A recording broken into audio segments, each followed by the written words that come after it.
Good afternoon, everyone. My name is Tim Phillips. I'm president of Americans for Prosperity. I'm joined by a very special guest I'm going to introduce in just a moment. I'm coming to you from our Americans for Prosperity and Libre teams in the Permian Basin of New Mexico, where we're battling some energy policies coming out of the administration, which are a disaster for this state and frankly for our country. But today, we're talking about what is the most pressing federal policy battle going.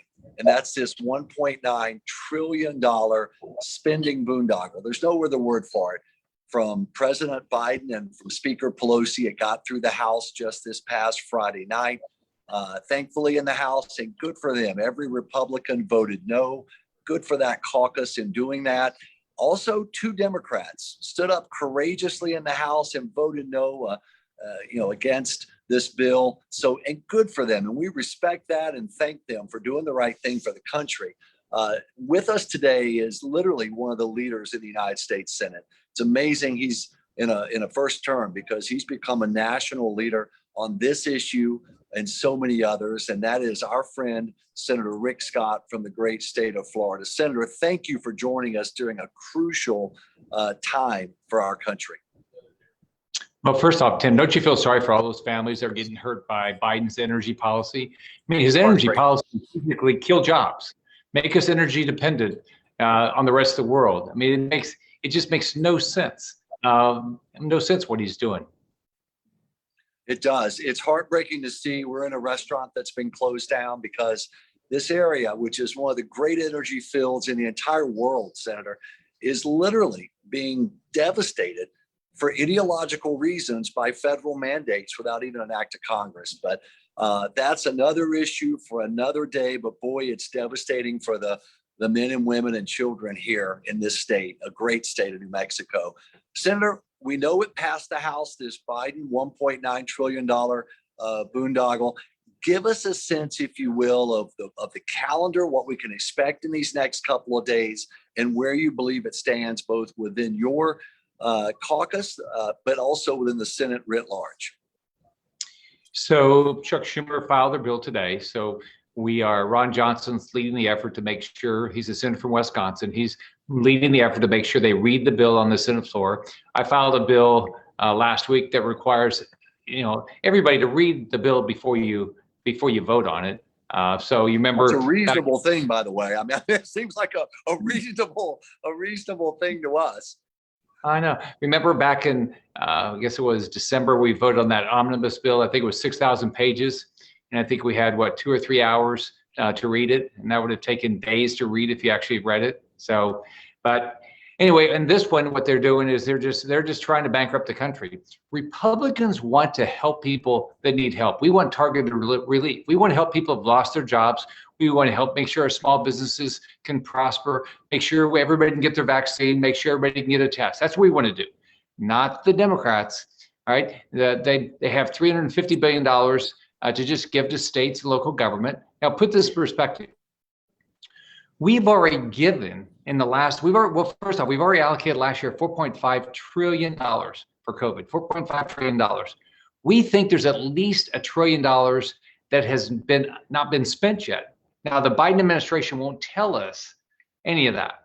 They won't even tell us. They don't want to know. I did a unanimous consent yesterday just to see if we could get the information, and the Democrats blocked that. But we gave our state and local governments $400 billion.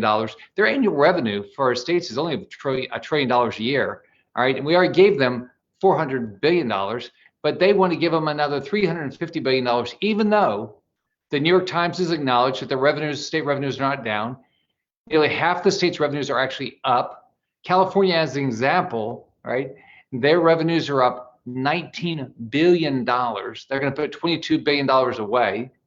But what they want us to do, states like mine in Florida, they want our taxpayers to pay for the excesses of Cuomo in New York or Pritzker in Chicago or Newsom in California, because they don't want to balance their budgets. They don't want to pay for their own pension plans. So they're coming to us to say, we want to pay it. Then on top of wasting that $50 billion, how they want to do it? They want to give it to the states that didn't open their economy. So they want to do it by unemployment. So California and New York have higher unemployment because they didn't open up their economy. So they want to give them even a higher percentage. So first they want to waste the money, then they want to give more of it to the blue states. This is just a payback for Chuck Schumer, Nancy Pelosi, Kamala Harris. So so here's where we're going to read the bill. We're going to have 20 hours of debate, and then we're going to be proposing a variety of amendments to try to fix things in the bill. There's so many things in this that are so messed up that we're going to try to make it better, even though I can't imagine any Republicans going to vote for this in the end, because it's $1.9 trillion. Follow the stock market today, by the way. Interest rates, Jay Powell came out and acknowledged for the first time that we're going to probably see inflation. Bond prices are up. 10-year Treasury is up, I think it's about almost 70% since Joe Biden's election day. Interest rates are going up. Inflation is going up. Who's it hurt? It hurts the poorest families, because when inflation goes up, wages don't generally go up as fast as inflation. Bread prices are up. Gas prices are up. Food prices are up. So Joe Biden is going to cause an unbelievable bad economy so we're going to go from $28 trillion of the debt. I think we just passed 28 trillion to over 30 trillion in one bill. And we're not going to take any time to discuss. Well, good for Ron Johnson, Senator Johnson from Wisconsin, forcing this on the floor. And certainly we think that's a good idea, a reasonable thing to do, by the way. Absolutely. And if you're watching today, take a moment, click on the I Volunteer link. It's in the link here of this Facebook Live. It'll take you about 90 seconds to contact your two senators and make your voice heard. Tell them to vote no on this. And you may be thinking, hey, I'm in Florida. Senator Scott's going to do the right thing. I just heard him talk about it. Senator Rubio will. They need to hear from you. They need to be encouraged. They need to know, frankly, that you got their back in this, because it is a tough fight. And there are some folks in swing states. It's good for a Joe Manchin or a Senator Simica out this way, out in the Southwest. It's good for them to hear from you. So make your voice heard. I Volunteer link. It will take literally about 60 to 90 seconds to make your voice heard on this spending bill that Senator Scott was just detailing. And also, if you click on the free routes, FREE, free routes, it's in the link as well. It'll quickly and easily allow you to post on your social media, whether it's Facebook or Twitter. It'll make your voice heard there against these bailouts for big spending states like California or Illinois. Take a moment, make your voice heard. And Senator Scott, I know that you were a governor, you were in the private sector, then you did governor of Florida, and now you're in your first term of the Senate. But tell folks why it matters when they hear from people back home, the good that does when they get these calls or text or emails into these accounts. Well, the benefit of it is you want to know what your citizens are thinking. And then you also, everybody worries that, what the next election is going to be like. And so if you're letting them know that you're disappointed in their vote, that's going to mean something to them. Or if you agree with their vote, either way, you should let your senators and your congressmen and women know.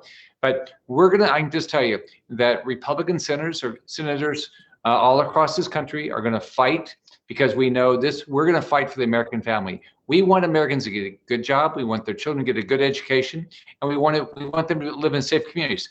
I mean, Tim, let me also tell you about this. We allocated $68 billion last year for K-12 schools. Make sure they could open safely. All right, open our schools. It's pretty simple, right? The K-12 system's only spent $4 billion, and you have these schools are saying, "Oh, we can't open."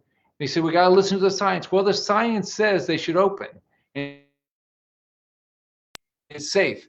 And then they say, "Oh, we don't have enough money." Well, we've already allocated $68 billion to them. They've only spent $4 billion, but they have over, I think it's another $120-some billion for K-12 schools. And actually, it's not for this year. A small portion of that is for this year. This bill, less than 10% of this bill has anything to do with COVID, and less than 1% has anything to do with the vaccine. So, this is just a left-wing boondoggle that is going to bankrupt our country, cause your interest rates to go up, and cause inflation in our country. Yeah, and I want to make sure folks listening heard what Senator Scott just said.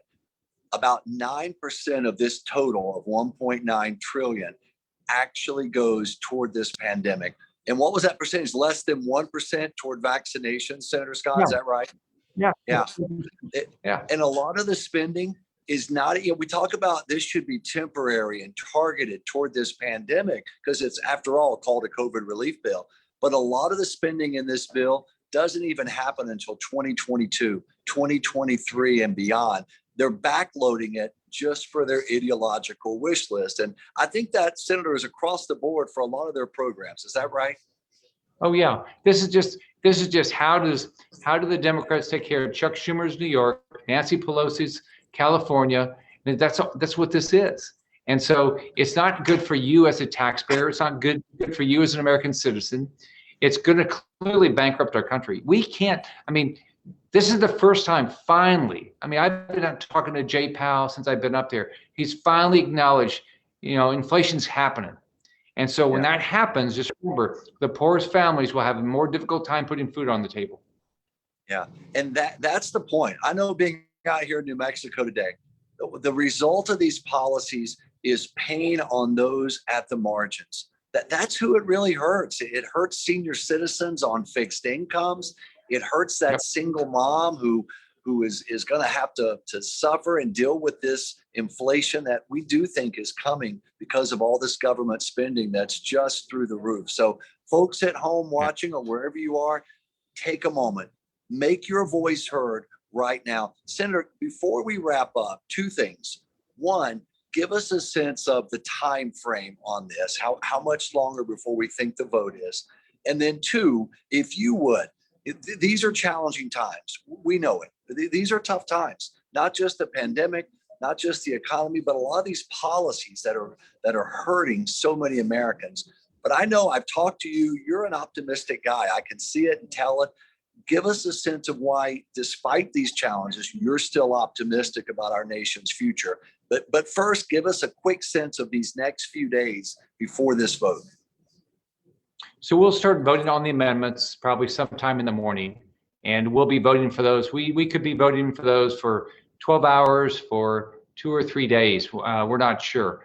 But we're going to be, I tell you, Republican senators are going to be doing amendments to try to make this better. And then at that point, we'll take a final vote. I think the vote will be 50-50, and Kamala Harris will have to come in and break the tie. But it's not going to be a good day for Americans. It's going to be a day that, that's going to go down to a day that increases our chance of not being able to pay back our debts, and your taxes having to skyrocket. So, with regard to these Biden policies, the Democrats didn't talk about these things on the campaign trail, because where are the Democrats right now? Well, they're closed schools. They don't want to open our schools. However, they do want to have open borders, and they are willing to open up schools for unaccompanied minors that come across the border.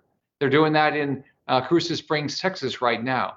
They want to allow men to compete in women's sports, which means it's going to be much more difficult for women to win women's sports. They want to appease China. They're not going to do anything to hold Communist China accountable. If you look at his nominations, they want to get back into the Rand deal. They want to appease the Castro regime. They want to appease the dictator in China. So what bothers, and then they want to kill jobs. Look at just poof, 10,000 Keystone Pipeline jobs are gone like that. Look at how many energy jobs have been lost just because of their policies. And it's going to make us more energy dependent. So we have got to build an economy that everybody has a chance to live their dream. What's that mean? It means something like a kid like me growing up in public housing. They have to say, I can get a good paying job if I get a good education. So we have to have a robust economy. We have to have an education system where there's school choice. We have to have safe communities. We have to have a strong military to defend our freedom. So if we do those things, I'm optimistic. I've been blessed. I got married at 19. I have a wonderful wife. We have 7 grandchildren now, and I look forward to them having the same opportunity that I had growing up, that I can say to them, you can be anything you want to do because you were born and grew up in this great country. That's right. Well said, Senator Rick Scott. Before we wrap up, ladies and gentlemen, make your voices heard. Use that I volunteer link. It'll take you about 60 to 90 seconds. You can make your voice heard on this crucial battle as we try to stop this Biden $1.9 trillion boondoggle. knowing there's some big policy battles ahead at the federal level. But I do think that the American people are paying attention now. I see it. I know out on the road when I'm out here at the grassroots. I was in Florida last week. I'm in New Mexico today. We're heading from here to Little Rock, Arkansas, and then Omaha, Nebraska. I'm telling you, at the grassroots, folks are waking up. They're concerned deeply. There's a lot of anger, a lot of frustration, and they know we're taking the wrong direction in Washington. So we're going to fight these battles. We're going to try to find the good solutions to move our nation forward, to, as Senator Scott said, to let folks live the American dream, which makes us so unique in all the world. I'm Tim Phillips with Americans for Prosperity, signing off with Senator Rick Scott from Florida. Thank you, everyone, for joining us. Thanks, everyone.